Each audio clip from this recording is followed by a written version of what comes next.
All right, my friends, welcome back to Salt City Counseling. Once again, my name's Scott. I'm a licensed therapist here in the beautiful state of Utah. I hope everybody's doing good out there. Having a lot of issues these days, aren't we? It's tough. We've got a mental health epidemic going on. We really, really do. In this video, I'm going to talk about the difference between narcissism and self-love. There's a huge misconception out there about narcissism being self-love and self-love being narcissistic. It's false. It's erroneous. Spoiler alert. Here's a spoiler alert. That idea is false. It's wrong. Okay. Society has a tendency to adopt false, erroneous, or warped ideas. And this is definitely one of them. Okay, so in this video, I'm going to kind of try to clear some things up about narcissism versus self-love. Narcissism is very misunderstood. It's one of these things these days. I know it's thrown around a lot. I know it's a lot. People lob it at each other. It's sort of like that Spider-Man meme, right? Where people are the two Spider-Man, the three Spider-Mans or whatever, pointing at each other, and that everybody's like narcissist, narcissist, narcissist. It's almost like, in a way, like.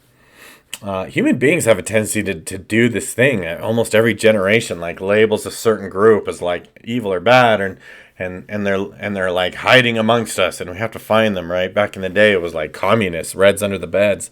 Senator McCarthy, right back in the day, it was like accusing people of being communists, and when I was a kid, it was the satanic panic, and that person worships Satan, that person worships Satan, and now it's a whole bunch of things. Now it's a whole bunch of things. We have a whole bunch of those isms now, that everybody's right pointing at each other. It's just our generation's version of that, but it's just taken on a lot of different forms.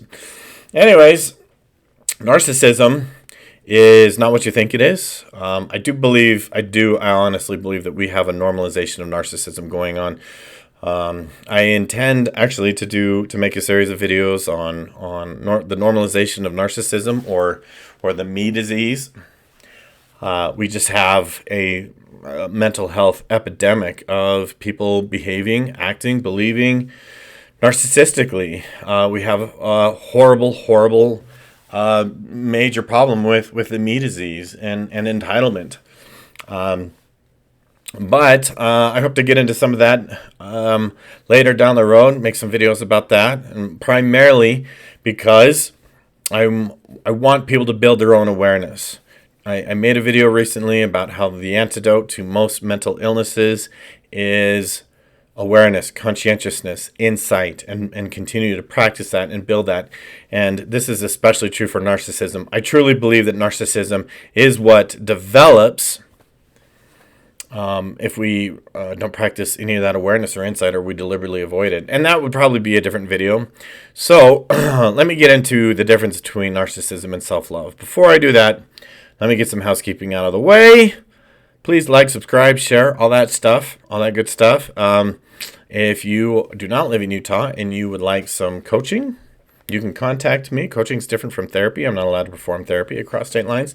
So coaching is really about focusing on challenging your thinking, giving you homework, and those types of things. So I'll put the links in the description below how to contact me. Go to my website, saltcitycounseling.com. So without further ado, let's get into this. Narcissism is not self-love, and self-love is not narcissism. This is a common misconception. People are afraid to practice self-love or develop self-love because they're afraid to develop narcissism. True self-love has nothing to do with the pattern of disturbed behaviors that we call narcissism, right? Those who are narcissistic are destructive. They're abusive. They're psychologically abusive. They're manipulative. Those who are self-loving and practice true self-love, they have no use in being unkind. They have no use for being manipulative. They don't try and take things from people through manipulative means because they know how to provide things for themselves. That's what self-love is. That's what self-loving people do. That's how they practice it. Okay, and so again, people are like, oh, I don't want to develop self-love because that's narcissistic. I will turn into a narcissist. The opposite is actually entirely true. You're far more likely to develop narcissistic behaviors if you don't deliberately practice self-respect and self-love. Because when you do, you learn and you understand as a self-loving person that you cannot harm someone without also harming yourself in the process. And those who are self-loving, right, they abhor that. They abhor that idea. They would avoid it like the plague. There's no way they would want to do something that would harm themselves because they're self-loving. That's what self-loving people do. On the other hand, right, narcissists do not love themselves. This air of arrogance or grandiosity that we might see in them, it's all a dog and pony show. It's a front. It's faking it. It's just a manipulation tactic. It's a They do it because they're compensating for the lack of self-love. And so anybody that you might hear from this that kind of perpetuates this idea that self-love is narcissistic and narcissists are self-loving, they're just wrong. But what I pick up from people is there's more just a sense of irrational fear around it. Like they can't explain to you, like in terminology, why that is true, that narcissists are self-loving or self-loving people are narcissistic. There's just almost like this irrational fear around it.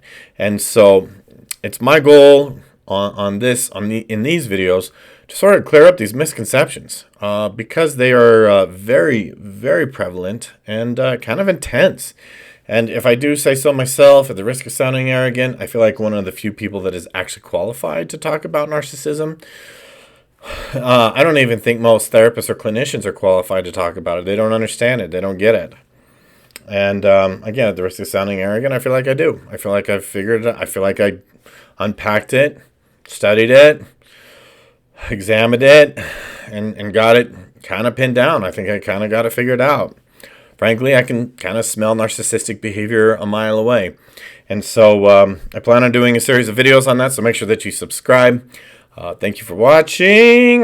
We're going to end this one for now and move on to the next one. Try to record a few of them today so I can stagger out some publishing over the next couple of weeks. So thanks again for watching. We'll see you in the next one.